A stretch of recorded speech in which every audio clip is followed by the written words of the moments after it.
Matt, congratulations on your new job as the Another one, apparently. Okay. Yeah, I mean, you've been job hopping, but you know what? That's good. You're kind of like an entrepreneur. You get out there, you find new positions. Yep. Quality control for the PC version of Borderlands 4 you were in charge of, and that's really cool, dude. It's nice that you got into the game industry on the QA side. I do have a few spots of criticism for your work though on the QA for Borderlands. You better watch your mouth then. there was some performance because if you can do it better, then you concerns. should do it better, Level Cap. Honestly. So I didn't play the launch of it, but I hear things are a bit choppy. I know they've released a patch already for Borderlands 4. Is that correct? Yeah. Is it better now, or is it still jank? So I mean, I have a pretty decent PC, and I am using frame gen, so it's hard for me to really notice exactly how much better it is, because my performance has been fine except for input lag. The input lag has been the biggest problem. Right. And so besides that, it's been fine. So I haven't really noticed like a vast difference, but it does feel a bit better, yeah. Gotcha. I that was like the whole. I saw some clips of some stuff just like running horrifically. So I just don't know if it's specific hardware doesn't handle it well or something. But I mean, they're probably edge cases, and also I mean, last I checked, there was 200,000 people playing the game. Yeah. And so, like, clearly people are enjoying it. And if it was an abomination, then it wouldn't have 200,000 people playing concurrently on Steam. Yeah, and I do want to clarify that I've heard plenty of people say that they're loving the game and having a blast with it. So it's more of just we'll get into it, because I got some thoughts. Yeah. I do have some thoughts. You know what I want to talk about first, though? Well, first of all, welcome to the Level With Me podcast. Welcome, everybody. If you want to support us, check out our Patreon links below where you can watch us live. But we got to talk about some juicy details today. Well, I guess this will be coming out after the news pops, but we got to play Battlefield 6. We got to play a closed play session of it on the new mega maps, the Miraak Valley map and the Firestorm map, mega maps. And they're big-ish maps, and they had all the weapons unlocked, all the gadgets unlocked. It felt like everything that's coming with the game when it launches. Yep. And we got to play for a bit. We got to check stuff out. First impressions, go. First impressions were solid. I thought it was going to be more traditional, because Firestorm is I guess it's a classic map now. It's been in three games? Well, technically it's 2. Now it's the 3rd game. Yeah. Right? And it plays a lot like what I remember from Firestorm in the past, but with a fresh coat of paint. The vibe I was getting and the aesthetic and the like color palette and everything was like Battlefield 3. Yeah. That was coming through hard when I was playing. It was like, this feels like home. But yeah, it really felt like Battlefield 3 a lot. Yeah. It was super. That's what I noticed right away was like stylistically. I was also thinking 3 very much as well, because I think Firestorm was in 4 as well, but it had a different color tone to it. This one felt a little bit more like 3. Did you notice that the map is tinier? It's a little bit smaller. It did feel like it was a little like smushed together a little bit, but other than that, no, I didn't notice much of a difference. Interesting. You should refresh your memory. There's like a whole desert base area that's like gone from it, and the objective. The desert base was still there, didn't this the E point? Pretty sure it was, because I went in there and I was attacking people. Okay. Well, there is, I don't know, man. There's, the layout's different. I was like almost getting lost on it at first. I was like, I don't understand where anything is. The hills are out of bounds now, so you can't, as far as you can't go up there? I think that's what people were saying, is you can get up there. I didn't actually explore it myself, but. I didn't either. It seems like what they're doing is they're trying to really control the pacing of the game a lot more, where like Firestorm in the classic form, it was a fun map, but it also had a lot of problems with it. You could spawn camp really hard in it. You could like blow up helicopters as they're coming out of the deployment of the other team. You could everybody would get up on the hills and just snipe down into the middle of the map like for half the round. There were certainly issues with it, and sometimes it would be really hard just to get out of deployment on the breakthrough or the the rush version of the map, depending on what you played. So it seems like they really took a lot of leeway with trying to update the map and make it flow better. And I think it did flow a lot better. There was just significant changes made to the point where I was like, where even am I? It feels like Firestorm, but I'm not recognizing all the points. See, that's interesting because I felt like it was very similar to the previous one. Like there was obviously some things that were different and things looked different because it's an updated game, right? It looks more like a 2025 experience. But I guess I just don't know what you're exactly referring to. I'm not saying you're wrong. I just fair enough. Yeah. Well, it's good to when get I was on your the B objective. Yeah. It took me a second to like get my bearings because I was like, wait, where am I? I thought they made huge changes, but then when I actually kind of got my bearings, I was like, oh no, I know where I am now. I think it was just because of the visual overhaul. Well, that's good. I like the map. It's good to get your perspective on it because, we just notice different things when we play. And so if you felt like you're right at home, then that's good. It means that a lot of other people are going to feel that as well. Yeah.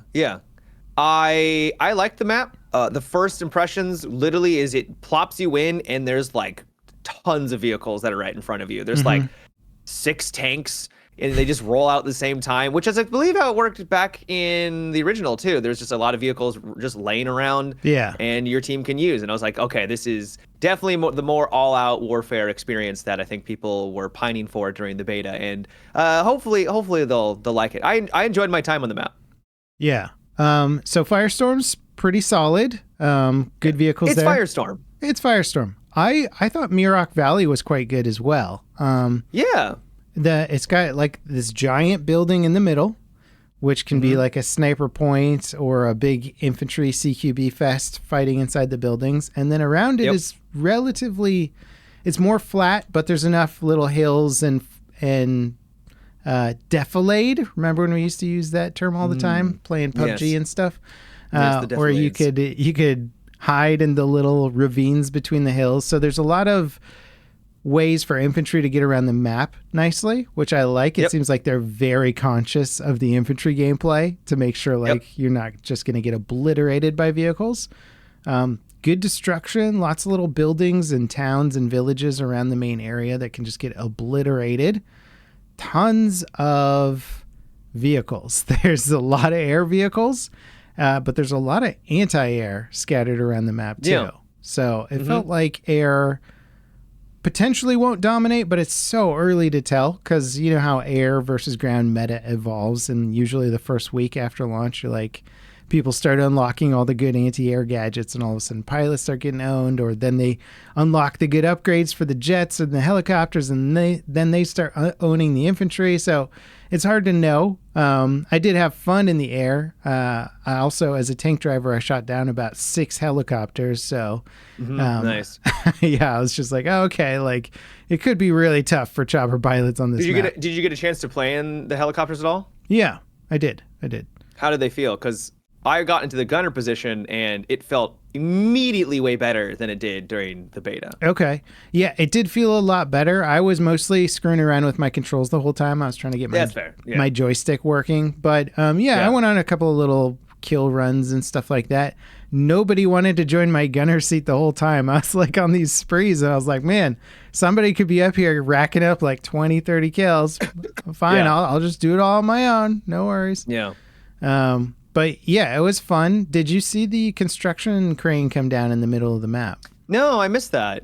So I didn't like stand back and watch the whole thing come down. I was fighting in the middle of the building and it bashed off part of the building that I was near. And I fell out of the building and then like turned around and saw the whole tower come down after that. It's a little bit of a levolution. A little bit of levolution going on there in Miraak Valley. I think I liked Miraak Valley a little bit more than Firestorm, but sort of too early to tell. I liked it more only because it's new. That's fair. Miraak Valley did feel bigger. It did feel bigger. Yeah. It's centralized because, as you said, there's like there's like 2 big construction projects in the middle that you are attacking. Then they've got like your gimmies at the side or like towards your bases. And then there's like a point that was in the fields, from what I remember. And so it did have a nice flow to it. It was central. Like everyone was clearly meant to go towards those center structures. but there was a lot more ways to like move around the map and more open fields. Yeah, you can snipe. You get those. I was getting some long range tank combat. Overall, with Miraak being the largest map, it certainly didn't feel massive compared to maps that we've had in previous Battlefield games. This isn't Battlefield 3 Armored Kill DLC. No, and I would say even some of the that's true. Those maps were ridiculously large. But even comparing it to like say 2042 had significantly larger maps. BF5 had some pretty big maps that I would say were either significantly larger than this one, or just because BF5 had slower vehicles, maybe it made it feel bigger. But was that Panzerstorm map? Like that map felt a bit bigger, you know?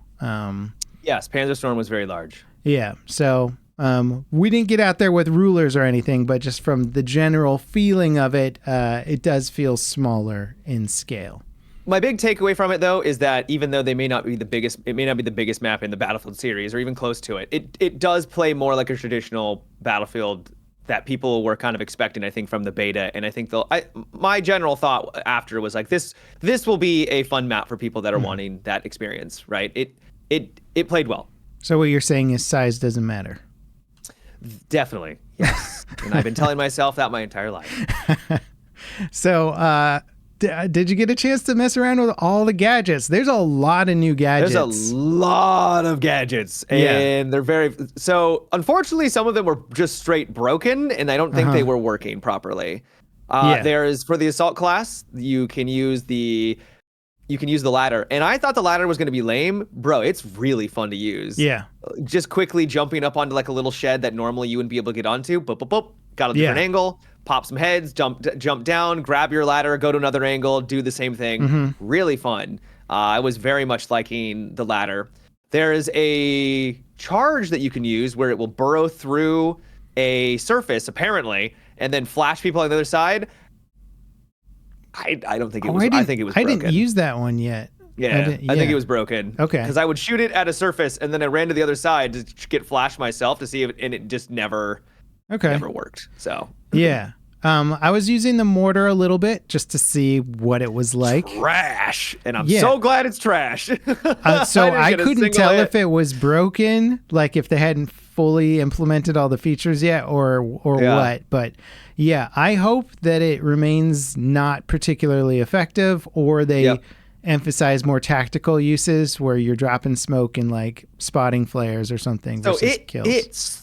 It flings those. It's up in the air. Like it'll take a good like 10 seconds for it to actually reach its destination, or even longer. Like it is. Yeah. It really chunks those things up there.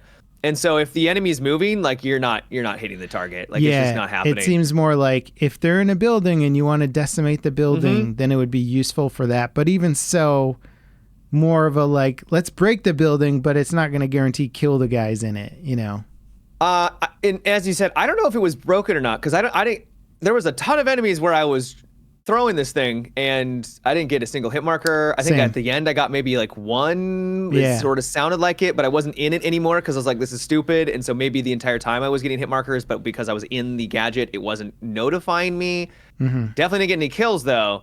I'm not someone who likes mortars because I just don't like someone being able to get kills from a mile away and you can't do anything about it. So I'm glad that it's hopefully a little toned down, but we'll see how it plays when we're on certain maps and people start to realize like this is where people hang out on breakthrough and they're all clumped up and you get 3 people just throwing mortars there. It could be really frustrating even if they don't do a lot of damage. Yeah, and will there be some crazy combos where you fly the spotting drone and then I use a mortar and then I can see everything and shoot them? So there could be some combos where a really coordinated squad could abuse it, but it's not the Battlefield 1 mortar, which was just bananas. So that's nice to see. Air bursting everywhere. I tell you, man, World War I, their technology ahead of its time. Incredible. Yeah, really. Air burst. It could figure out where it was related to the ground. And just we built different back then.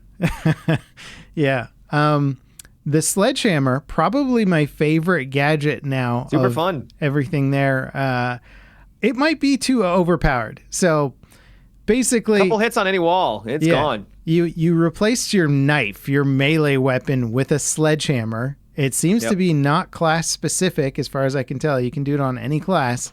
And then you can just melee bash through a concrete wall in like 2 hits. And I think anything less than that is like 1 hit. So, and this is not just walls, but I was on the rooftop of like those buildings in Firestorm, and I would just like 1 hit through the roof, and you could make an opening, shoot guys down below. You could fall through the opening. Which is really cool. Yeah.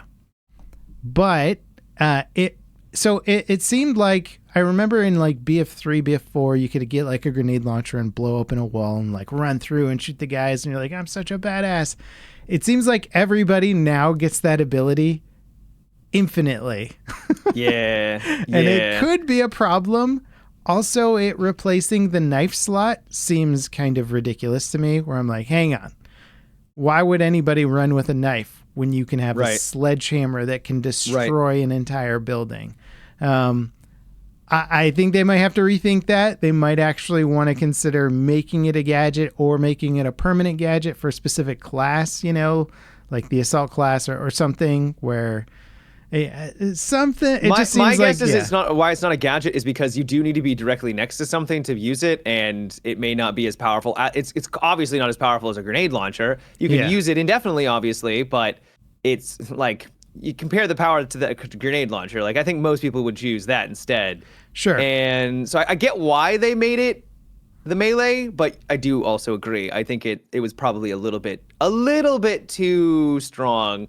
At least a couple more hits on a giant concrete wall to be able to drop it down. But I mean, it may not be a problem in the end, right? Like, Battlefield is about destruction, and so opening up holes is cool. And if they leave it how it is, where anybody can equip it in the knife slot, and it's like infinite uses, seems like not really a stamina cooldown on it or anything, I think the meta will become teams just demolishing every building. Like, it'll be like ants, you know, eating a cow, right, in Fast Forward, but just like every map. It'll just be, everything's just going to get destroyed. Maybe. I don't know, because what we were playing, we were not really playing in a realistic scenario. We were playing with a bunch of content creators and then mostly bots in a server. So it wasn't exactly playing out like a match probably would, and everybody was just experimenting and figuring stuff out. Yeah. But it was very good. I would not be surprised if we see its use limited a bit more by the time launch rolls around. Yeah. There's that like little UAV flying drone that you can get as the recon. Real standard stuff. Yeah, felt good. Yeah. Any other gadgets that stuck out to you? Support had an airburst, but it was very interesting. So it basically would explode. It would explode 25 meters out from you, and it would, according to the description, it would remove spotting on the other side. It would obstruct like vision. I think it may have done something with like thermal lock-ons too. And it could deal some damage if it landed right where the person was. I actually used it against you a couple of times. I don't think you realized that's what was happening. And you can like finish someone off. So if they were behind a cover and you know how far away they are, and you're actually, you know, you're a little bit more experienced with it, you can get that thing to explode right over their cover and potentially take them out. Nowhere near as overpowered or frustrating, I don't think, as like the XM25 airburst from previous Battlefield games, thankfully. Or at least that was my first impression. Interesting. Yeah. I don't want indirect fire weapons in most games. Like, if they're going to be added, they need to be sort of very situational as opposed to OP. And this was very situational, and it didn't do a ton of damage. It would just be something that would, like, I think it did 40 damage. So it's not like you're going to be able to go chunk and just take someone out. I picked up a gun off of somebody, or rather I was revived with a gun, somebody else's kit, that had an infrared optic.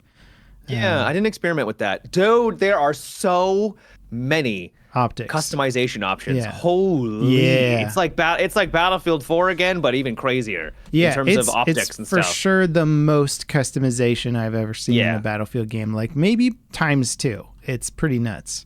Yeah, almost to the point where I'm like, because I'm sure it's because it's a work in progress, but it's like, this is the stubby, and this is also the stubby, and this is the stubby. I'm like, which one do I select? And they all do slightly different things. I swear there was 2 stubby grips right next to each other that looked identical and were called the same thing, but then the stats were different. And I was like, what is happening right now? So I think they're still copying and pasting the images in, you know? Yeah. But yeah, there's a lot of weapon attachments. I think they need to do some balance there because I was playing around with like LMGs. Anytime you want to put the bigger magazine on an LMG, you have to like strip every part off of the gun just to fit that box mag really on. Expensive. Yeah. And I'm like, who thought it? Like, I literally couldn't use a muzzle brake. Instead of having a muzzle brake, it just shows the threads at the end of a barrel and then nothing. And I'm like, this is the only way I can make this gun work.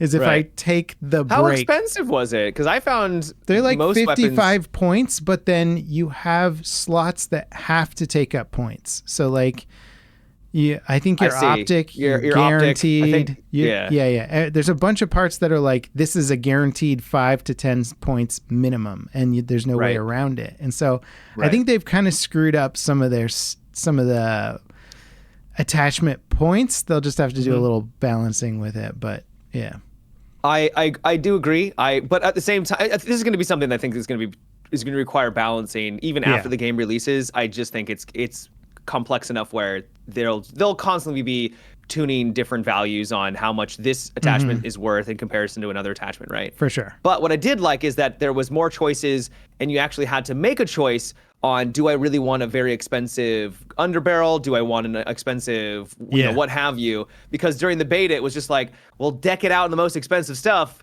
because, like, you deserve it, King. Like, there wasn't any decision making in terms of the customization. This time around, it does feel like you are going to have to make choices, which I liked. Yeah, there's a huge what it seemed from my perspective on many guns was like. Either you can have a nice extended magazine, you can go for the headshot multiplier and really increase your damage, but then your recoil is going to be insane. So like pick and choose or find a balance between the two where you're like a little extra ammo and a little extra recoil control. So that seems like a really nice trade-off. It seems like players who are really good at recoil control will be able to like be rewarded by going for a weapon that has less recoil control. They also did nerf, at least in this build, the headshot multiplier on the hollow point, because headshots are not really rewarded in this game for most weapons. I think it's like 1.3 or something. It's not much. It used to be 2.0 across the board, man. Just standard. Yeah, I think they're doing it to make firefights more consistent. I'm almost positive on that. Yeah. And in the beta, it was the hollow point went to 1.7, and now it's down to 1.5. So it's only a 0.2 difference. But I think some weapons are still 1.7, but I think it's different depending on the weapon class. That's fair. I believe. The couple that I looked was 1.5, so that's why I made that assumption. Chris Vector, very strong, was enjoying that gun a bit. Man, there's a lot of weapons. I don't think people are going to be upset. Yeah, there was no way. Like there was no way. At least 9 per main class of even more maybe. Yeah. Well, maybe not 9. I would say it's only lacking, at least in the build that we played, because I don't know if this is a final build of how many weapons are going to be in the game, but there was only 4 sidearms, which, it's a sidearm. Yeah. Do we care that much? And then I think there was only 3 or 4 bolt action rifles. Yep. Which, they're not the most interestingly diverse weapons out there anyway, so it just gives DICE a bunch of time to add more with DLC, but... if you're a sniper main, you might be disappointed that there's not a huge variety there. That was the smallest of the bunch. But I think for like assault rifles, SMGs, and LMGs, there was I think at least 8. And carbines. Carbines too. Yeah, and carbines, whereas at least 8 for each category. Huge selection in there. And a lot of fan favorites. Like I was really enjoying the L85 and the SCAR and stuff. P90 was a ton of fun. Didn't hit very hard, but boy, that thing singed. Ooh. Yeah. It was fun. I set mine up for hipfire. I put the blue laser on it, and it's funny when it's such a tall gun that in hipfire it's still blocking half my screen. I'm like, I'm not going to use this for hipfire. This is ridiculous. Hold the weapon lower, man. This isn't my hip. This is my shoulder. Yeah, no, the guns were fun, great variety. Definitely some balance that needs to be done. I was trying to use the Tavor, and I was like, this is the worst weapon ever. That thing kicked really far to the left or left to right. It had recoil really was crazy insane. Recoil, yeah. And then, yeah. like, even if you put every recoil attachment on it, it still shot like crap. And then it only had a 20-round magazine. I was like, all right, this needs a little work on it. But it's coming along. Oh, the rocket launchers for the engineer class, man. They got a lot. The guided rocket is back in there. I noticed. Yeah. Dude, literally the first I took it out. Yeah. And I recorded some gameplay, and I fired at a helicopter and I hit it my like second try, and then in the recording all you hear is oh. I was so excited. Oh, I was so excited. Yeah. No, it was great. And it actually like it moves, and it's not like a guided rocket that feels like it's running through molasses. So you can actually get some potential shots against helicopters, which is really fun. Yeah. I don't think it 100% hit him though, like 100 health. So but it was definitely very strong. Yeah. So there's some real skill shot potential there for the engineer. Quite a few lock-on rocket launchers. I was actually surprised by how many. And I was getting the Javelin Law. Yeah, I was getting blasted by them when I was driving a tank around for a bit. I was just I'd get locked, use my countermeasures, and then they're just like, "That's cool. We got 3 more locks on you now." I was like, "Okay, this is gonna be tough." Did you go into the tank customization at all and see the different perks? Yeah, there's a lot. And there's also like loadouts 6 for vehicles too. So you can save your customizations, which is great. So if you're like, here's my anti-tank loadout, and then here's my anti-infantry tank loadout. You can have two. Yeah, hop between the two. Looks cool. There's tons of secondary gunner modifications.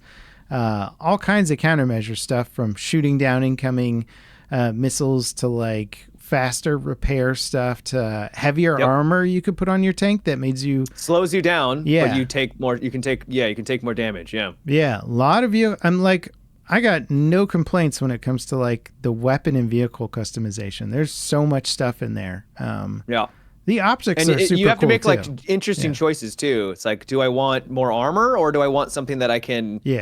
Like your turret will move faster, which is like, oh, okay. So you can potentially acquire targets quicker, which could potentially save you from taking damage, right? I should also clarify, I have no complaints having not deeply experimented with the balance of it. This is all, we played only for a couple of hours. This is all kind of very I'm sure when the level. game comes out, I'm going to be like, tanks OP, this game's the worst. And then run away. The other thing was that we got to play, or barely got to play, the new mode, the Escalation Mode. Escalation, yeah. I don't know about you, but I only got to play 1 round of it. Same. It was not a very long round. Right. So I was kind of like, we're playing it. It's over. Was that good? I think so. And that was about my opinion. Basically played like Conquest that slowly became smaller Conquests. Yes. So it's an evolving mode where it's more strategic at the start, more vehicles at the start, and then it kind of compacts down, and then everybody's just like grinding it out in the center of the map over a few objective points.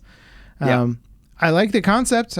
We just didn't get enough time to play it to really suss out if it was good or not. But I can very much see it being good. It's just an evolving Conquest game, basically. Now, correct me if I'm wrong, because it was so fast.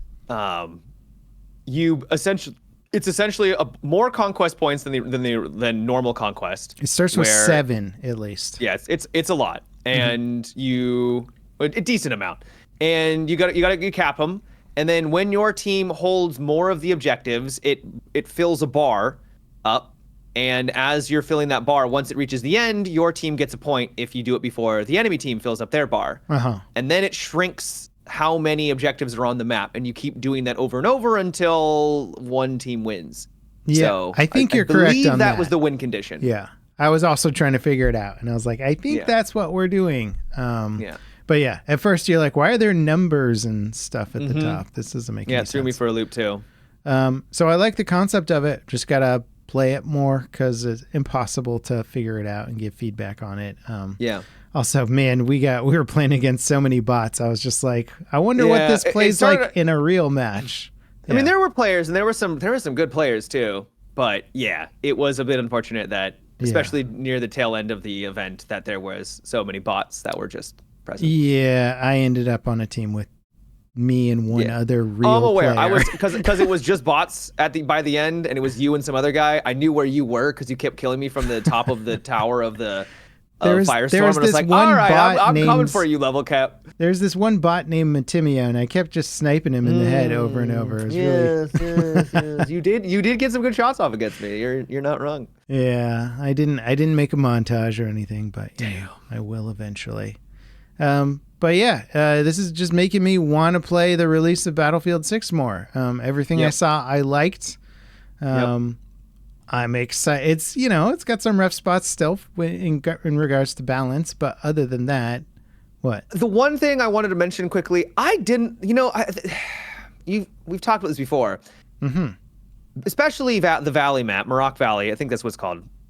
Yeah. Did you have a hard time seeing the amount of sun in your face? Remember, the reason why I think a lot of this reminded me of Battlefield 3 is the sun was just glaring at you, and I'm like, I can't see out there. What even am I looking at? There's moments where the exposure gets really crazy, where you're just like, wow, everything in that direction is just blindingly bright. Yeah.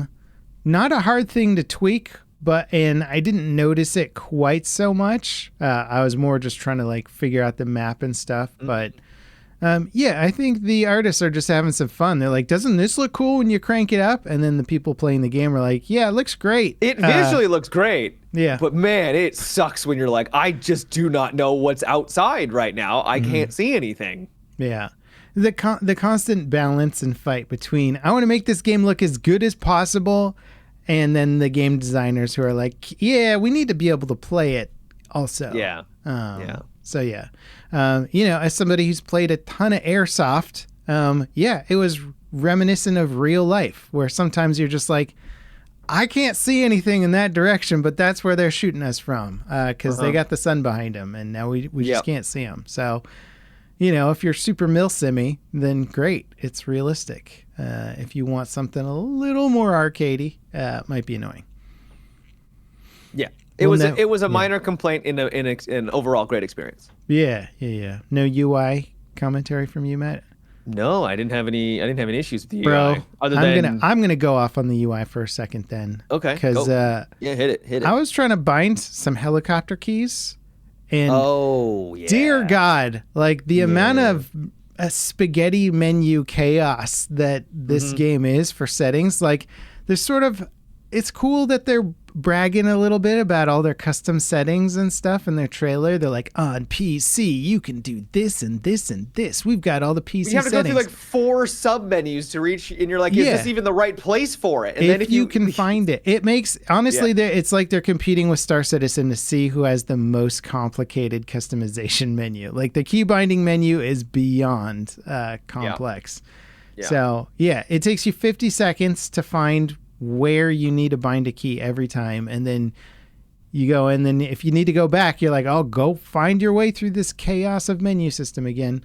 An annoying thing that once you get it set up, you'll probably never have to deal with it ever again, but it doesn't I just feel like there could have been an easier way to make a menu for a video game.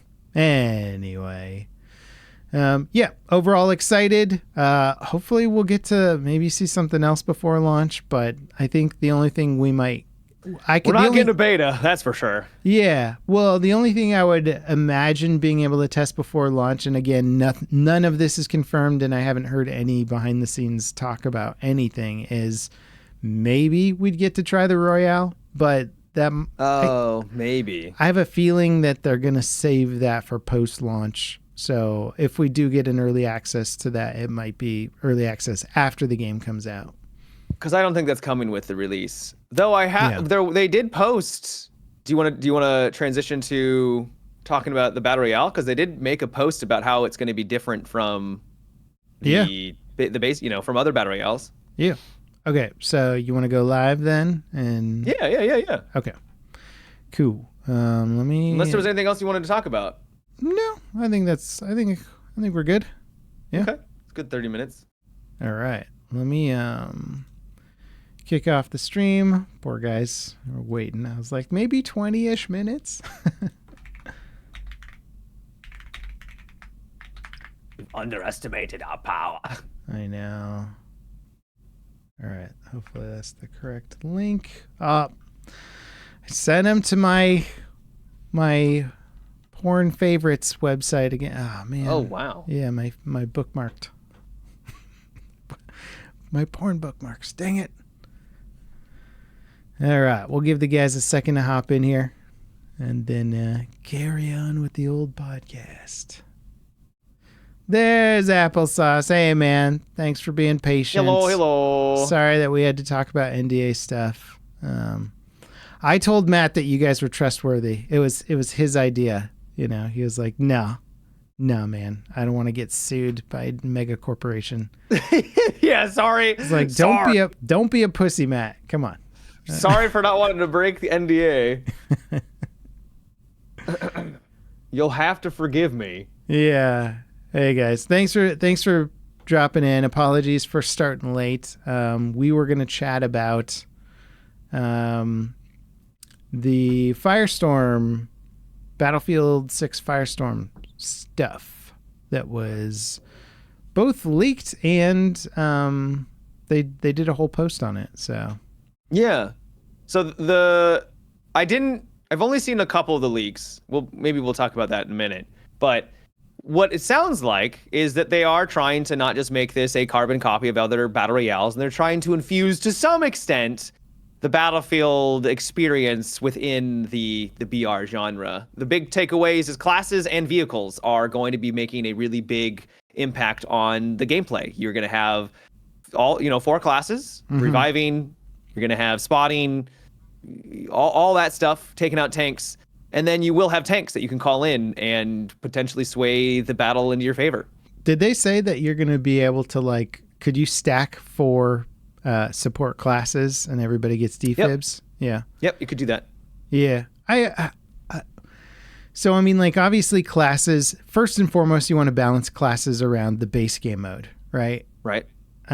Which means that you're going to have some balance discrepancies between what is best in the base mode, or if it's evenly balanced in the base mode, you might not get an even balance for a Royale experience. So I hope that there's a little extra difference. They mentioned some of the unlocks and stuff that you'll get and progress with throughout the course of a match, which sounds more Battle Royale specific. So maybe that's being done to try and balance out the classes and give incentive to use other classes, because Assault's a good class, but if support can revive, I mean, there's going to be a huge incentive to just have everybody running support. So to get you away from everybody being able to revive teammates really quickly, then it's hard to know. I guess you'll all be in the same squad. Feel like it's gonna, yeah.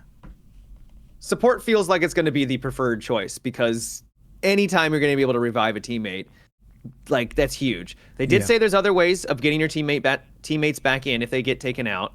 I don't know, because I haven't really seen the leaks, what happens when someone gets downed. Will someone be able to take out their body, right? Because you know how in Warzone you get thirsted all the time. Yeah. You get dropped, you're in the down but not out, and then you immediately get beamed by someone because they don't want you to be revived. And that's never been a thing in Battlefield. Not that I'm aware of. Do you remember what Firestorm was like? I don't remember how that worked now. I think you could shoot people who are in the down but not out state. Yeah, you might be able to do that here.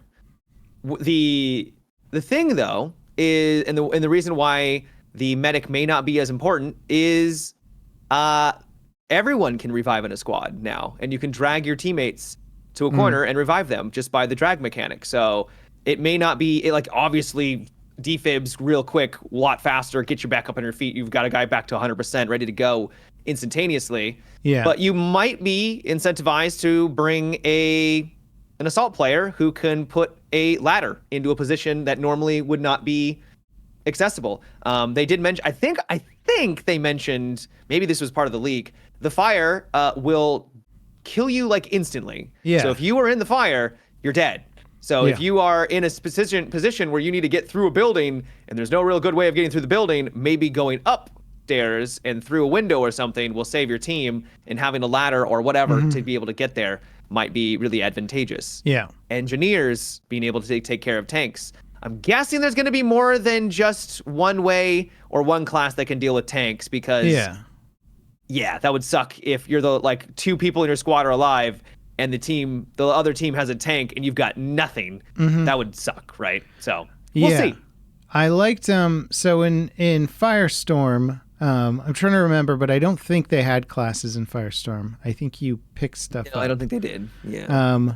But vehicles in that had gas, right? So you could run out of fuel and then that was it. So you couldn't just take a Tiger tank into the end circle easy, because you would probably run out of fuel before you got there, or there was enough anti-armor stuff lying around that you could pick up or that you would carry that would allow you to deal with vehicles. So it'd be interesting if Engineer is the only class that can pick up rockets. That will be interesting to see. I would be surprised if that was the case, because they did mention that you're going to be doing missions around the map to get gear and get loadouts. It has a loadout system where you're going to be leveling up your stuff as you go along, and one of them is you can get airstrikes. They say you can get airstrikes, and when you call in one of these upgrades, like a tank, it calls it in, and so other teams will be able to see that you're calling it in and maybe swoop on in before you even are able to use it and take you out. Yeah. I think ultimately you just want to you don't want to get in a position where a squad has no ability to fight a tank, right? That would be lame. That'd be problematic. Yeah. That would be an issue. So hopefully they can fix that. I like the idea about airstrikes. I liked how BF5 handled it, where you could just find a flare gun in a box or whatever, and then you shoot the flare and it calls in a mortar strike. I thought that was a fun way to do it, where it kind of became more about the looting side as opposed to like scoring enough points to earn it.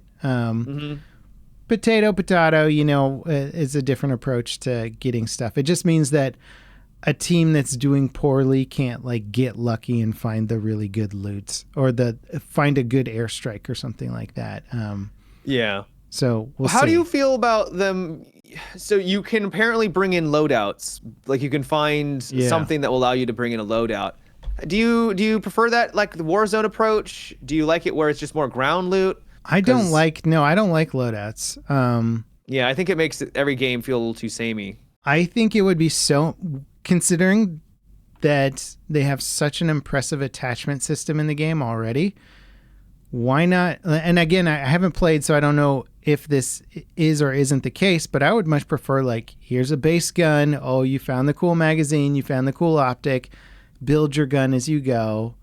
I liked that from PUBG. I thought that was like a really fun element where as you start upgrading your assault rifles and stuff throughout a match, like it makes a pretty big difference on how they perform and how good you can be in a firefight. So what I don't like about loadouts is it just makes it too common that you get your ideal kit and your ideal setup. And I really prefer situations where you're like, well, crap, I didn't get my preferred kit this round, but I'll just make it work with the SMG and bolt action rifle or whatever, like it's not normally what I use, but that's sort of the fun of those matches where you end up with stuff that you're not as comfortable with, and that kind of adds to the fun factor of it, as opposed to, I got my perfect kit every round.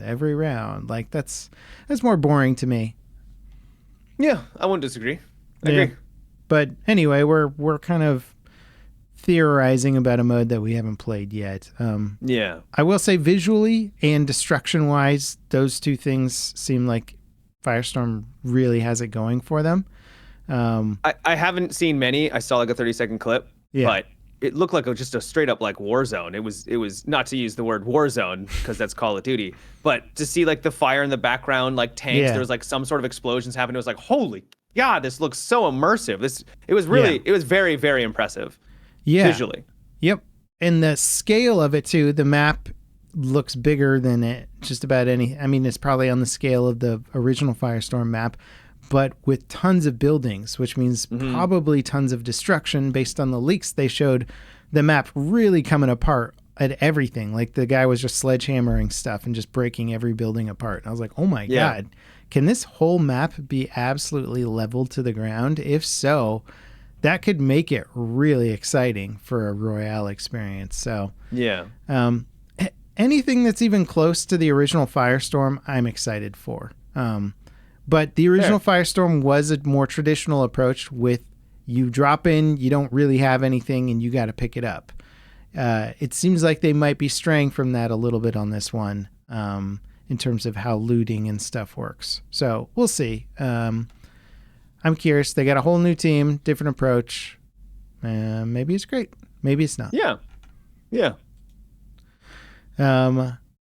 Let's see. Do you want to talk about your other favorite game?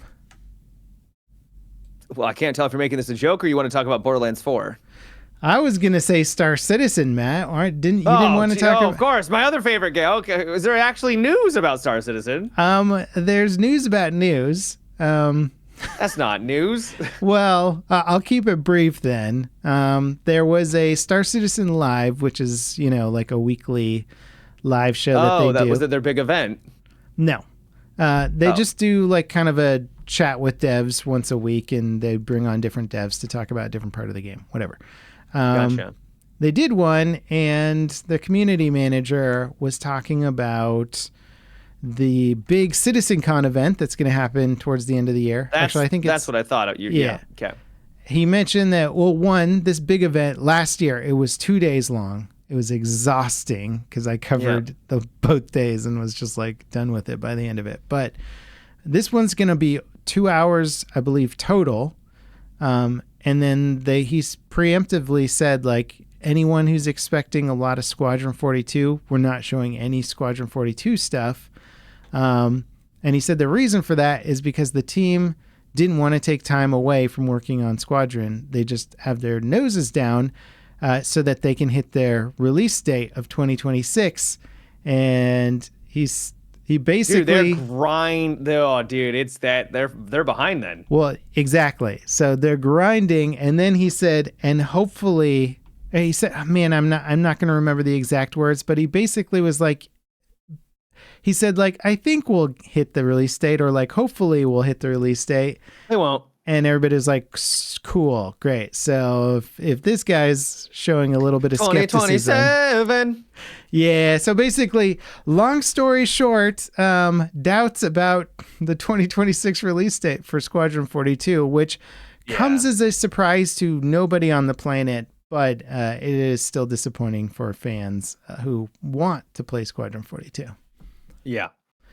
Anyway, that's my Star Citizen news. I'm still gonna play the crap out of Squadron 42 when it launches, but maybe that'll be in 2027 and not 2026. We don't know, man. Yeah. Fingers crossed. Fingers crossed. God, the longest game known to man. Yeah. So you've been playing Borderlands 4?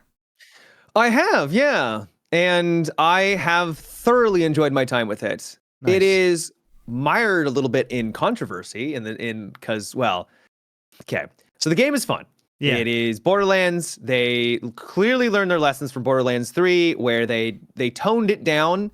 The main story is a lot more grounded. It's a lot more gritty. That's probably the better way of describing it. It's a little bit more adult. It's a little bit more gritty. It's not like live streamers, doing horrible things and stuff like that. That was basically the last two villains. The side quests are much more goofy. You're like more typical Borderlands. There's some funny moments here and there, but it's not like hammering you in the face with just trying to be as funny as humanly possible, which I like. So I'm enjoying that so far. Tons of weapons. You're going to be just showered in loot. You're constantly looking to find the right setup that you're going for your build. Every class has tons of diversity on at least so far from what I've seen on how you can build up your character and build crafting and theory crafting. Lots of content. I'm like 30 hours in. I still haven't beaten the main game yet. So it's got a lot to enjoy. The downside is it's not very well optimized. And their CEO, Randy Pitchford, wants to always make it worse for some reason. Yeah. And I don't know why. He just can't help himself. He just can't help himself. I'm like, bro, the game is fun. Like, it's a good game. Like, I think it's a genuinely good game. Yeah. And then he comes out and he's basically blaming people for having too high of an expectation on what their hardware is capable of. So he is saying that if you don't have the recommended, or even if you do have the recommended, you shouldn't be expecting much more than 60 FPS, because that's just what the software is capable of. And I'm like, Randy, my man, dude, like you have to stop. Like, you have to. So he went on this big like Twitter post. I think there was an interview maybe as well with IGN, and it wasn't a good look. He was essentially blaming the player base for having too high of an expectation, because, having a 5080 graphics card or a really beast PC that costs thousands of dollars, how dare you assume that you should be able to get a base frame rate, not with DLSS and all these other bells and whistles to get it up to 200, but a base frame rate that is above like 80, right? Like, it's not great. Well, and also that argument might have held a little more water like 5-10 years ago. But now gamers are used to getting massive open world games with tons of bad guys in them and quests and progression systems and all that stuff, and have it run decently well. And that's become pretty common. Many devs have shown that it's very possible to do. Borderlands has the budget of God knows what. Like, out of any studio that can optimize a game, they should be capable of optimizing Borderlands 4. Plus, it's not a game that people have been like, have you seen the Borderlands 4 graphics? They're insane. Like, it does look good. Yeah. Like, I'm not going to sit here and act like the graphics are bad, but this is not a hyper realistic experience where you're just like absolutely wowed by the insane lighting and high fidelity. Yeah. So, it's, optimizing a game is hard, and any indie studio, I feel should be given a little bit of leeway on that side, because optimization truly is money. It's just time and money. Oh, yeah. So bigger studios tend to have a little bit more leeway with trying to like optimize the crap out of somebody out of a game. But I'm going to optimize you, baby. And oh, baby. Can't wait to optimize you later tonight level. Yeah, so he doesn't really have much of a platform to stand on, being like, you shouldn't expect this stuff. And people are like, yeah, but these 50 games run really well. Yeah. Why doesn't your game run well? And that's the thing. So I can run the game well with frame gen and DLSS. I get a solid like 200 FPS, which is a lot of FPS, but it comes with a little bit of input lag. And it's not, he mentions the fact that this isn't a competitive shooter, a little input lag or what have you isn't going to be that big of a deal. And he's right, but also there is like weak spot damage. You need to be hitting headshots with a sniper rifle. And if you have input lag, which you do, it's kind of hard to hit a headshot when not only they're moving quickly, but it's lagging a little bit. Like there's a little bit of that little chunk. It's also just unpleasant, right? Yeah, it doesn't play as easily. Yeah. Yeah.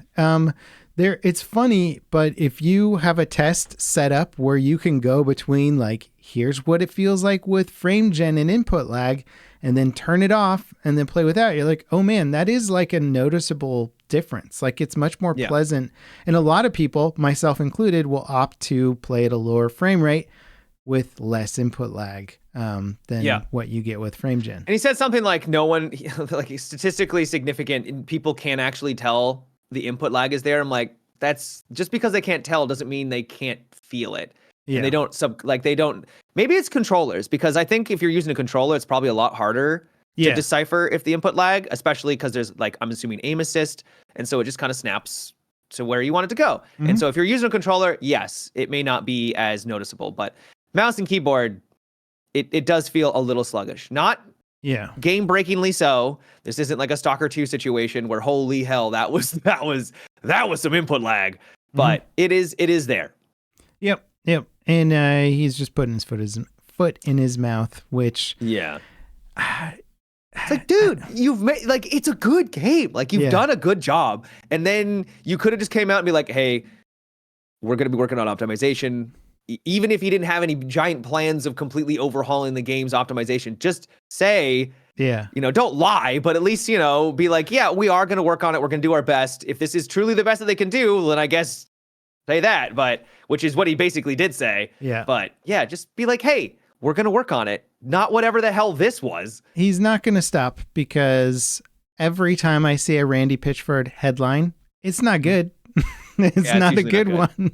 Yeah. It's him saying something dumb and everybody getting upset. So it's just like, the company needs to have a little chat with him, be like, hey man, how about you just stay off of the social medias and we'll let somebody else talk to the public. But yeah, anyway, they've already released a patch for the game, which I hear has made some improvements, and I think it has helped. They're probably going to work on some more performance stuff down the road. Speaking of patches, all in all, though, I do think it's a fun game. I think they've done a good job. If you're into that sort of style and you like theory crafting and you just like loot and you like feeling more powerful and getting things rolling, it's why Path of Exiles are fun, right? Like just getting just really cool items, and it's enjoyable. It's fun. So yeah. And I'll say my friends who've been playing it, I haven't played it myself yet, but they're like, I'm having a blast. Like I can't stop playing Borderlands. So now patch wise, Hades 2 is getting its 1.0 patch this month in about 10-ish, a little less than 10 days from now, man. And I will play it. Are you going to go back and play the full campaign? I plan on starting over from the beginning again. Yeah. Yep. Cool. I'm very excited. It's funny because it's like, since I've been studying the early access and the final release, like data and schedule and all that, because it's important just to understand it for launching any sort of game. The final release of a game versus the early access release on average has considerably more sales and more interest than the early access release, which I guess makes sense. But with a game as big as Hades, or as anticipated as Hades 2, so many people probably play the early access version of it. And for a game that, especially for me, Hades was great for, one, the gameplay, but two, the narrative was a very strong second. Not having that as a complete experience for early access. That's why I stopped. Yeah, I'm like, forget it. No, I want to know the whole story, and I don't want to like come back and try and remember the story later. So I've been holding out, but I am excited. That's why I'm gonna redo it, because I remember some of the characters and I get kind of the gist of what's going on, but I want to be able to, especially with all the other stuff I'm sure they've added since then, to really get immersed back in it, because Hades 1 was, I think, basically essentially a masterpiece, and so Hades 2, it was a really strong start, and I just want more. Yeah, it's one of my favorite games that's done the roguelite formula. I think they just knocked it out of the park. You're like, every time you go, you evolve the story, and I'm like, it's so great. Like, what a cool concept. Yeah. This year is bananas, man. Yeah. I don't like this. This might go down as one of the best years of games. I mean, just in this like couple of months, I'm literally I'm almost dreading it, because I'm like, I want enough time to do all the stuff that I want to do. And October's just kicking off Banana Fest, and then it's just going to be that way till the end of the year. I mean, just within this 2 months, alone, we've got Silk Song, we've got Hades 2, we have Battlefield 6, Arc Raiders, Borderlands 4. I think is like, I don't think Borderlands 4 is going to get nominated for anything, but it's like a good game. Like it's just banger, big titles, just good, solid games. They may not all be masterpieces, but they're really, there's just a lot of great content to enjoy. Yeah. Gamers are eating well these days. Which is good. Very much so. The other entertainment industry, movies, which is taking a backseat to gaming, I feel. They're making more movies, but theaters are like, when was the last time you went to the movie theater, Matt? It's been a while, huh? Long time. Yeah. There's still a few open around me, so I can go on occasion. I saw Naked Gun. How was it? I liked it a lot. It was just the right amount. It's like the exact amount of stupid that you would expect it to be. And yeah, I mean, it's stupid. Yeah, very stupid. I enjoyed it a lot. Just everything in it is so over the top. It escalates the ridiculousness, but it also comes back around to just the really basic, stupid pun humor throughout the whole thing. And I like fantastic. how he seemed like he was really emulating.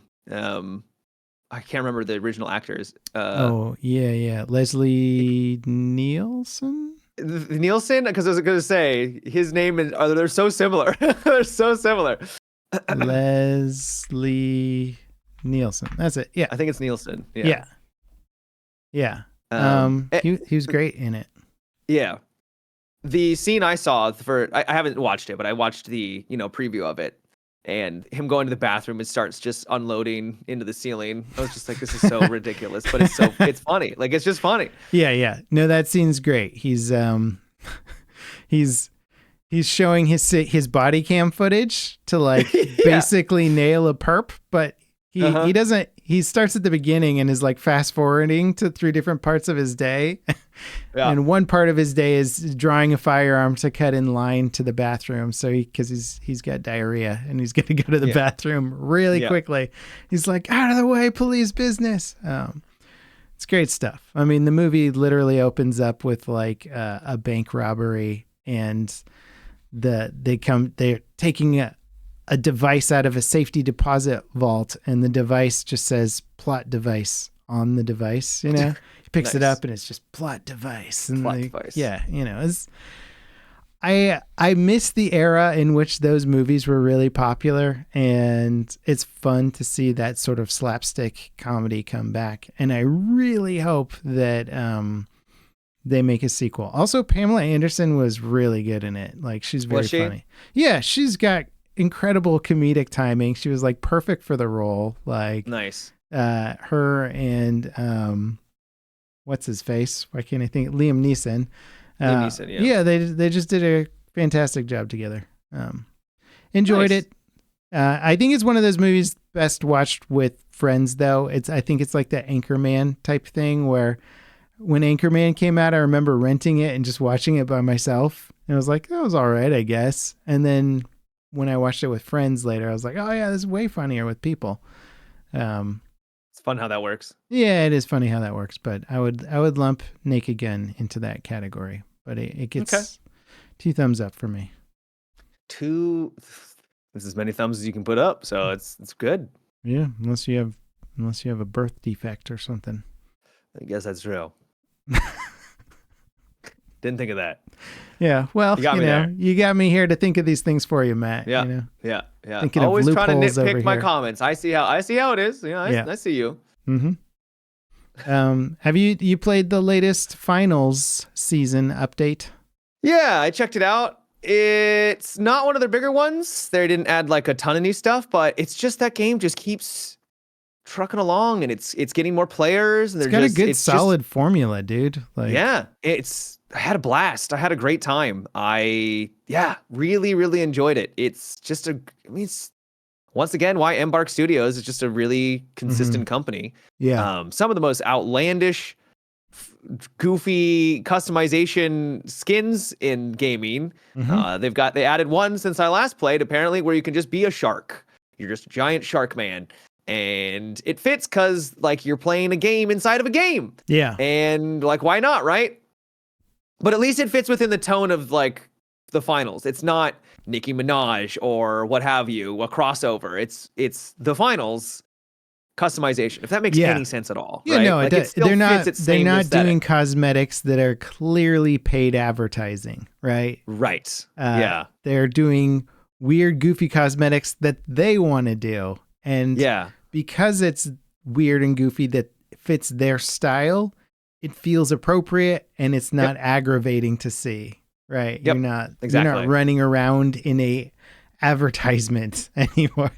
Yeah. Yep. COD feels like you're playing in a commercial, basically. You're like, pretty much. Yeah. Yeah. Oh, there's Donatello. Oh, why is the Ninja Turtles? I don't know why the Ninja Turtles are here, but it's, cool, I guess. Doesn't take me out of the experience at all. Hey, wait, it doesn't feel weird to get cut in half by a Gundam's beam sword? Not at all. Yeah, no, it's normal. Yeah. It's normal Tuesday, I guess. No, just over the top. I like how much flack they've been getting lately for that. I'm just like, finally, this is like gamer politics where they're like, no more goofy cosmetics. You know, they're like holding up their signs and stuff and protesting. It's not even just that. I think people are getting. At the end of the day, what matters is their bottom line, right? And I think that's why they've made that announcement that they're going to be toning down the skins for the next game. And it's like, yeah, it's gotten too far, and they're gonna. I mean, in the short term, they probably made a absolute killing because they wouldn't have done it any. They got my otherwise. Gundam money. They did get my Gundam money. I'm sure. But I think there is. I've said this numerous times. There is a appetite for something that just fits its aesthetic and it fits its theme and doesn't deviate from it to the point where we are today. Yeah. Well, I mean, the evolution of COD is one of the most insane things if you think about it, because it started off as a World War II game that looked and felt authentic, right? It wasn't super insanely over the top yet. It was fairly grounded. You're running these missions that look like Saving Private Ryan, and that was the game. And now it's like Ninja Turtles and Gundams and Nicki Minaj all together. Shit, and you're like, what is this? Yeah. Yep. Oh man, it's like that the meme of the World War II vet doing his like kids these days. You know, you could use that one for the evolution of COD, basically. Yeah. Man. So finals, I still always recommend it. It's it's really fun. I like it a lot, and they're just continuing to deliver quality content season after season, and this one is no different. Even if it might be a little bit lighter on the content, though they did add in the new destruction, and that is bananas. It is crazy that they're even making it even more so. And I'm like, just stop, guys! It's amazing. And they're like, no. Yeah. The fact that you can have a crane fall down and it will fall through the building and crumble the building organically and naturally like you would expect it to, just nuts. Yeah. It's like Battlefield Levolution, but just dynamic, right? Where they're like, we're not going to call it Levolution because it can just happen at any time and fall in any way, and it's just going to be insane. I remember the first time playing in like the beta, and when it was like one of those, we're in this giant building fighting over an objective point, one of the little money kiosks, and the whole roof blew out like for this giant building. And I was like, wait, what is happening right now? Like enough damage was done where the whole roof caved in, and I just wasn't expecting it. And it just like blew me away. I was like, what? You can just blow up a gigantic building in the middle of combat. Once enough damage is done, the whole roof will just come down. And then we're all like scrambling under the rubble of the roof and trying to get off, and you're like, I'm stuck under this thing, help me out, you know? And it's just like, how is this happening in the middle of a competitive match right now? It made no sense to me, but it's so cool. And man, our creators, I can't, I'm too excited for their next game, man.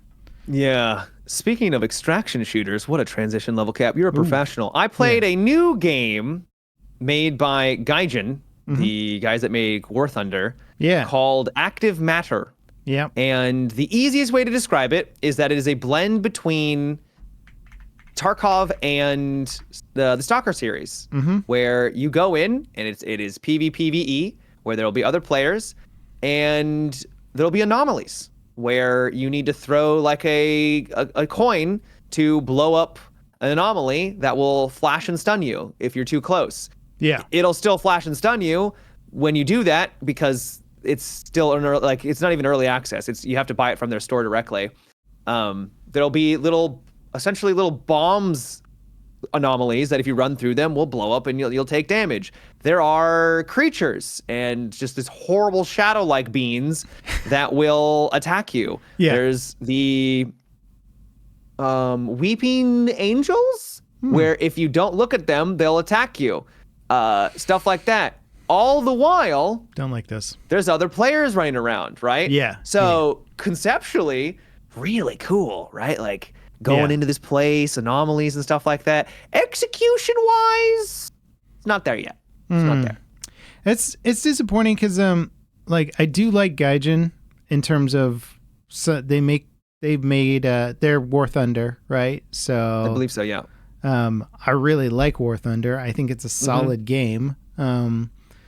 But they've tried to crack the FPS nut a few times and kind of fallen short. So yeah. I think there's a huge potential. They see it for a Gaijin run FPS, which would be a free-to-play, probably microtransaction-heavy first-person shooter game. Yeah. But they've made really good World War II games that even though they are microtransaction-heavy, you can still play them without having to fully invest in that. And at the core, at their foundation, they have good game design. So you're going in, you're not playing it because you like the cosmetics and upgrading crap. You're playing it because it's a good, fun game to play. Yeah, I'm all for them trying to hit some success. And I love Stalker, and I love these sort of paranormal type plots with like FPS stuff going on. I think that's a good vibe. But yeah, if it's not executing well, then... Now it could have just been my experience because I was solo, but as soon as you start off and you fight against, I think, bot players. I like my first couple hours were pretty tame, and I was like, okay, I'm kind of vibing with this, and then I noticed this thing popped up and was like, okay, now you're basically going to connect to real players, right? And as soon as that happened, bro, I got just spanked over and over and over and over again. I'm like, holy cow! Like, I may not be the best player for extractions, but the amount of like one-shot deaths were from someone I didn't even see. It was constant. Also, it's not very solo friendly. Those creatures that I was talking about are very fast, and there's tons of them, and they swarm you to the point where it is it's just overwhelming. Yeah. I entered into a building and there was like 10 of them, and they just charge at you, and it's like I physically cannot aim at all of them this quickly, especially when they teleport too, which is really annoying. I hate when devs do this. Stop having teleporting enemies. It's not fun. So that was a little bit frustrating. A cool thing though, even if it is gimmicky and a little bit clunky right now, is they've got this anomaly substance that sticks to the walls, which changes the gravity. And so there's going to be parts in the map where you will that's literally what I saw be from on their the ceiling. clips. I was going to ask you about that because that's like the coolest looking part of their trailer stuff. Yeah. So you can run into a room and you could be being chased by a guy. Maybe they were, 50 meters out, and you get to the room. You could go up onto the ceiling and wait for them from the ceiling as they enter into that doorway that you just came from, which is pretty dope. Yeah, it's cool. It's disorienting, and I can't even imagine how long it will take you to get used to that, because for some reason, as soon as you're on the side of a building, it doesn't seem like it would be that difficult for you to like wrap your head around it on like where you should be aiming. It's, for me at least, it's very tough to like get your grasp on, like, it just feels weird. It's just like, I shouldn't be here. Like, it's a very out of body experience, but it's also a very cool experience. And I hope that they can nail that. Dude, that's what I really liked about those Astronaut shooters. Where Boundary was the second one that came out, is that as soon as you could master rotating your character around to different angles, where you could basically head peek any single bit of cover, as soon as you got used to mastering that, like, the advantage you could gain on players was crazy. Or you would say, this room looks like you should enter it from this way, but if I just go up onto the ceiling, they're not going to think of that as being a place where I would be, because it sort of looks like it should be the ceiling. And as soon as you rotate it around, you've like fooled 50% of the enemy team, So that was really fun. I wish Astronaut shooters would make a real stand, but I think there's just a little bit too much of a movement skill curve there that is going to prevent it from becoming a mainstream concept. But I think you're right. Like it. Yeah, I know. It's like, it's sort of like what we've noticed with like movement shooters, right? Is like they're really good, and some people love them. You know, like the Titanfall fan base is crazy. Like they're like, this is the best game that's ever been made. It's the greatest FPS of all time. It should be bigger. But it doesn't appeal to a larger, more casual audience because it's just too much of an investment. Yeah, it's really, really high skill. And when you join a game and you are getting slapped by guys who are like, it's not fun. Yeah, you're just like, dang, can I learn in a environment where I can feel a little bit confident about my abilities? Yeah. And then you get into the skill-based matchmaking, and then you get people raging about skill-based matchmaking. So it's kind of a lose-lose. Yeah. Well, and plus with a small game like that too, you don't have the population for SPMM either. So you're just you're joining the server in which all the diehard crazies are joining, and you're gonna have fun. Speaking about higher skill games, or I don't even know if I'd say it's skill versus knowledge curve, but I popped back into World of Warships recently. Admittedly, this was for... Oh, I thought we have a little cheat sheet here, chat. I thought he was playing World of Warcraft. I'm like, damn, level, I didn't know you were getting back into WoW. I'm playing the real WoW, World of Warships. No. The real WoW is Warcraft. Shut your mouth. No, I intentionally wrote it that way so that you would not know what I was talking about. I got back in because they reached out on a sponsorship, but I've got hundreds of hours into World of Warships, and so I was like, oh, I know. Oh, I got this. Cracked my knuckles, got back in. First game, somebody in chat was calling out my ship name and being like, this guy's losing the game for us. And I was just like, cool. I forgot a few things. Baby. Yeah. So I started off on a high skill on a level 9 ship, so like that just immediately puts you into a match with players who know what the heck they're doing. And I was like, I got this. I played 100 rounds on it, and I totally screwed up and like got blamed for all this stuff. And I was like, oh man. So yeah, that was a nice little bit of rude awakening, and welcome back. I love it, but it did remind me of, I got comfortable with just such a high knowledge curve that I was doing well consistently, and then coming back in and forgetting half of my knowledge curve. I'm like, oh yeah, this game is really about positioning and knowing what the heck you're doing, or you're going to get obliterated. Yeah.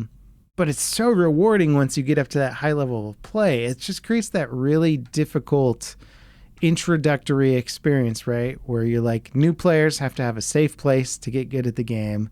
And experienced players have to have a place where they can play with other experienced players and feel like they're not, you don't want a crappy teammate and all that stuff. And I was that crappy teammate for them, Matt. I came in and I was like, hey guys, are we going to win? And they're like, no, we lost and it's all your fault. Like, all because of you, Timmy. Yep. Remember this, when you go to sleep tonight, we all hate you. Yeah. Anyway, I've been having fun with that. I'm going to play some more WoWs tonight. Cool. Wows. That's how you differentiate it. It's not WoW, it's wows. Wows. Yeah. The old wows. Yeah. Still a solid game though, man. They keep the graphics updated, which is funny because it's like, it's just boats in water essentially. Like, we upgraded the water tech. I'm like, they did it. It's great looking water. Some of the best looking water I've ever seen in a video game. Sick water, man. Yeah, like they updated the only VFX interactions you have in the game are like when shells hit the water and explode, or like when your boat cuts through the water, the way that the waves break in front of the boat. Yep. They updated that, and I noticed. I'm like, ooh, look at that. Nice. I want to work on that game because you're like, every little graphical detail we can spend like months on because you're just boats and water. That's all there is. Yeah, just boats and water, man. I like it. It was fun. Anything else from your side? Side of the woods? I'd say closing thoughts on Active Matter is that it's got an interesting shell to it. Mm-hmm. It's got like it's got some decent bones, but it's definitely very early on in development, and I wish them luck. I think the idea of Tarkov-esque, anomaly game is really interesting, but yes. Yeah. Well, it's funny because really Tarkov is inspired by Stalker. Yeah. But it just doesn't have the anomalies in it. And so this is like, why did you guys get rid of the anomalies? Let's just put the anomalies back in. Be super cool. Yeah, it's going full circle now. Yeah. Really Bro, I had good this game. moment Yeah. where I was getting shot by someone and I was like booking it, and I was basically right at spawn, which is ironic. And I hit this trap, this anomaly trap, and it yeeted me in the air. Like, just yeeted me in the air. And I fell down the hill, and my character gets stunned because obviously they nearly die because of it. And then after I get out of the stun, it yeets me. Apparently, I landed on another one, and it yeeted me again. And so the person I think that was chasing me was like hearing this loud banging noise and like, oh, he hit a trap. Oh, and he hit another trap. And then I'm like on the ground, just like curled up in a ball, and he just goes over and finishes me off. I'm like, please, please. I think that's amazing. Like the idea of where the environment is dangerous enough that a firefight could like get you to back up into a trap by accident, and then the guy's like, "Oh, I didn't even have to shoot that person. Like he just died to that thing over there." That I is like cool. it. I like it too, but as a solo player, I think it was a little bit too much. There was another round where I went in and it was just I wasn't fighting anybody. I hit a trap which activated or notified the other enemies that were nearby. 10 of them swarmed me. I'm panicking. I don't even have like a really good loadout because I'm getting dunked on and I just have no money. And so I'm running away from them, trying to take some shots, and then a swarm of like bees show up and start devouring my face, and I'm just like screaming at the top of my lungs. And then of course I don't make it out of there. But yeah, it was just like trap into more, enemies, into another essential environmental trap. Like this is almost too much going on. Yeah. Yeah. That's cool. Well, I mean, as games like Arc Raiders have shown, having really strong PvE elements in a PvP experience is like kind of a magical combo where the PvE is dangerous enough that you don't that you respect it, right? You're like, oh crap, do we go left into this really dangerous PvE situation, or do we try and fight the squad on the right? Like having that be a serious consideration as opposed to like one of the zombie survival games where you've just got 80 zombies chasing you and you're like, whatever, just keep running this way. Like it's a completely different experience when done right. And I do like that about active matter too. I do. Yeah. Cool. Well, shall we wrap it up there? Yeah, sounds good. All right. Well, everybody, thank you so much for joining us for the podcast. We appreciate you very much. Let's see. Yeah, I think I'm posting this podcast one day later because of some NDA embargo stuff. But other than that, if you guys want to check us out, we post the podcast every Wednesday. And if you want to support us further, check our Patreon in the video description. Patreon members can watch us record live, normally on Mondays, although today we did Tuesday because of scheduling stuff. But anyway, check it out. And regardless, Matt will leave you with some incredibly useful advice that he is definitely prepared for. So my life advice this time around is live a little. Try making yourself some s'mores. I had some s'mores recently to relive my childhood because, I'm 36 years old and single and I don't have anything else to do with my life. And boy, it hit home. Man, the nostalgia, it was delicious. Make yourself some s'mores. That's good advice. And have a great day. Yeah. There's a neighbor who invites people over every now and then. We do backyard s'mores by his fire pit. And it's like, now, I made them in the microwave because I'm lame and I don't have a fire pit, but, it worked. Microwave s'more is pretty solid, too. It's not quite as good as it's nowhere near as good as a flame s'more. I cannot deny that. That's fair. It's fair. All right, go make yourselves some s'mores, people. Thank you for watching, and we'll catch you next time. Bye-bye. Take care.